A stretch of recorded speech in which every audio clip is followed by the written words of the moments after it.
The How to Train Your Dragon franchise has always held a special place in my heart, which is why one of my earliest videos was all about it. And now with a live action version on the horizon, I thought, what better time to revisit the originals? In How to Train Your Dragon 2, we're introduced to the concept of alpha dragons, which is something I absolutely loved back then. But the real question is this still an alpha movie in 2025? And how does the experience compare when watching it as an adult versus as a kid? Well, grab your favorite stuffed dragon because we're about to dive in. When I started rewatching this movie, it didn't take long for me to realize that I was probably in for something good. All it took was that subtle score doing the intro.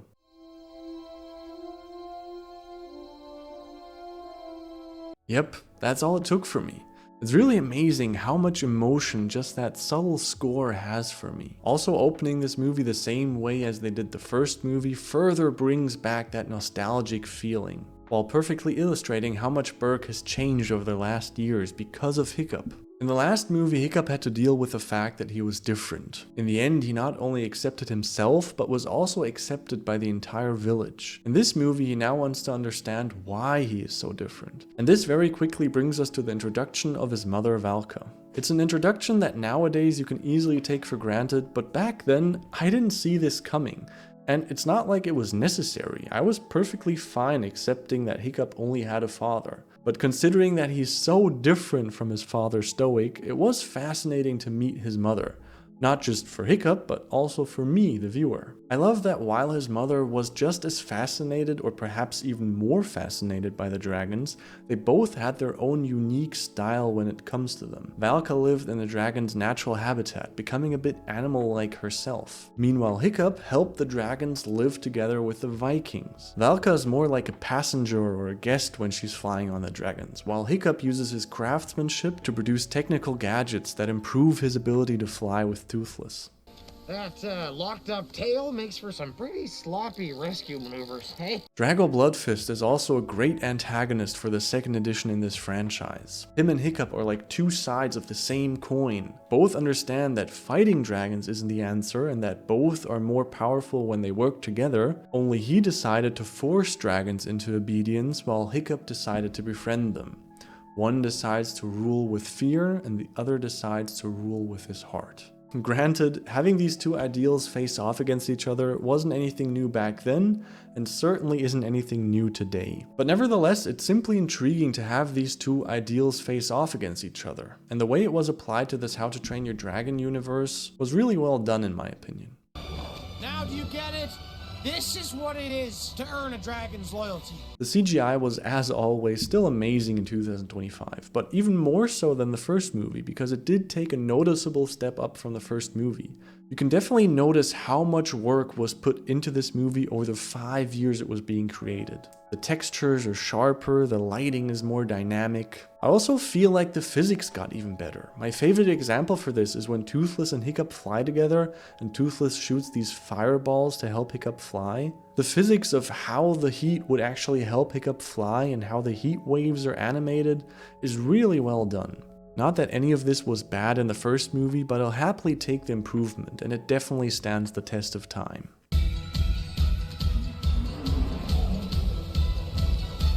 Also, this movie really stepped up its game with the voice actors. I mean, adding Cate Blanchett to voice Valka and Kit Harington to voice Eric is a very welcome expansion to the cast. I think it's a great continuation of the franchise, physically expanding the world, introducing new amazing characters like Hiccup's mother, Drago Bloodfist, and tons of new dragons. Also, having this movie's focus be that Hiccup becomes chief of the village makes so much sense for the sequel. And it's actually something that resonated a lot more with me as an adult, so I'll get into that more later.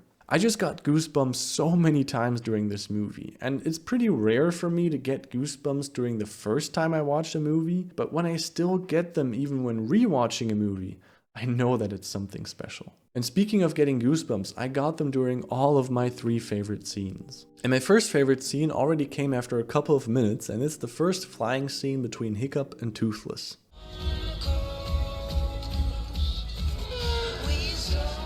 I think it's just such an amazing scene, both visually stunning and the music is amazing. And it just gives us a moment of appreciating how far the friendship between Toothless and Hiccup has come, but that they still don't have everything figured out and are still experimenting with some new flying techniques. Just an amazing scene that puts you in the right emotional spot to the beginning of the movie. And speaking of the bond between Toothless and Hiccup, my second favorite scene is when Hiccup manages to free Toothless from the control of the Alpha. You'd never hurt me.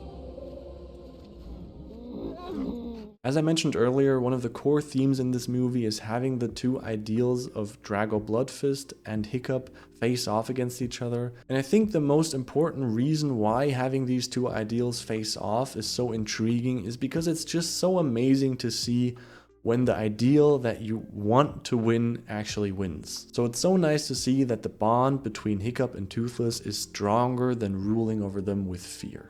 My third favorite scene is when Stoic sees his wife for the first time in 20 years. You're as beautiful as the day I lost you. Now this scene for me really came out of nowhere, and I loved it so much. And at least for me, emotionally, it hit right on the spot. I mean, Stoic throughout these movies is always presented as a very strong Viking. But in this scene, we really see that behind that strong, stoic exterior is just a man with a really big heart for his family. In this moment, he doesn't scream at her, he isn't angry that she just disappeared for 20 years. All he cares about is that he can see her again. And I'm getting goosebumps talking about it right now. Like, it's such an amazing scene. And not just this scene, but also as they stand together in the kitchen, I'll call it, later. It's another amazing scene when they sing together. Like, just Stoic overall, I loved what they did to the character in this movie. And speaking of Stoic and that whole family dynamic, that actually brings me to part 2 of this video, the adult's perspective. Hiccup's relationship with his father already resonated with me a lot in the first movie. I think we all know the feeling of having a father figure who seems like never listens to you and has trouble understanding that you see things different than them. But in this movie, the emotions hit even harder for me. I think especially in like the young adulthood, the relationship between the son and the father is it's a very important period of that relationship because it really gets challenged. Because when you enter young adulthood, like Hiccup is in this movie, I think you start asking the questions of who am I and who do I want to become, and figuring out how you can bridge that gap if there is a gap. All those speeches and planning and running the village, that's his thing. So while you're figuring that out from your father's perspective, he's dealing with the challenge of accepting that his son is becoming his own unique person and that he's not going to have all the same opinions that you might have and not the same approaches. I mean, Hiccup's approach to being chief of the village is extremely different of how Stoic would do it. How is that irresponsible? Because war is what he wants, son.